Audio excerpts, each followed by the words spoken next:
নতুন নোটে থাকছে জুলাই অভ্যুত্থানের গ্রাফিতি। কোরবানির ঈদের আগে নতুন নকশার এই নোট বাজারে ছাড়বে বাংলাদেশ ব্যাংক। 2 টাকা থেকে শুরু করে 1000 টাকার নতুন নোটে থাকবে জুলাই অভ্যুত্থানের গ্রাফিতির পাশাপাশি দেশের ঐতিহ্য ও সংস্কৃতির নিদর্শন।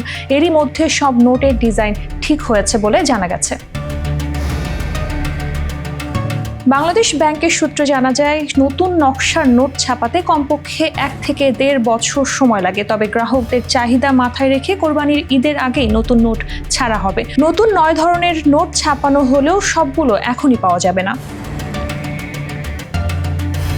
এদিকে চাহিদা থাকলেও বঙ্গবন্ধুর ছবিযুক্ত নোট গ্রাহকদের দিতে পারছে না ব্যাংকগুলো। ফলে খোলা বাজার থেকে ছেঁড়া ফাটা নোট পরিবর্তন করতে গিয়ে আর্থিক ক্ষতির মুখে পড়ছেন গ্রাহকেরা। রাজনৈতিক পট পরিবর্তনের 9 মাস হলেও এখনো বাজারে আসেনি নতুন নকশার নোট। টাকায় বঙ্গবন্ধুর ছবি থাকায় গেল ঈদুল ফিতরে ছাড়া হয়নি নতুন নোট। ফলে চাহিদা বাড়ে খোলা বাজারের।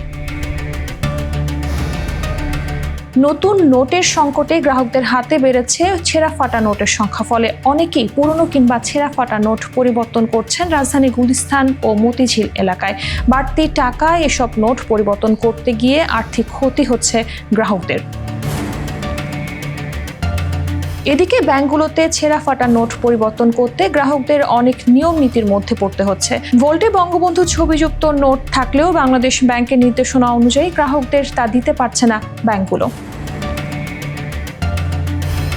বাংলাদেশ ব্যাংকের তথ্য অনুযায়ী গত ডিসেম্বর পর্যন্ত বাজারে কেন্দ্রীয় ব্যাংকের ইস্যুকৃত নোট ছিল 3,01,774 কোটি টাকার। প্রতি বছর বিভিন্ন মূল্যমানের 150 কোটি পিস নতুন নোট চাহিদা থাকলেও টাকশাল ছাপাতে পারে 120 কোটি পিস।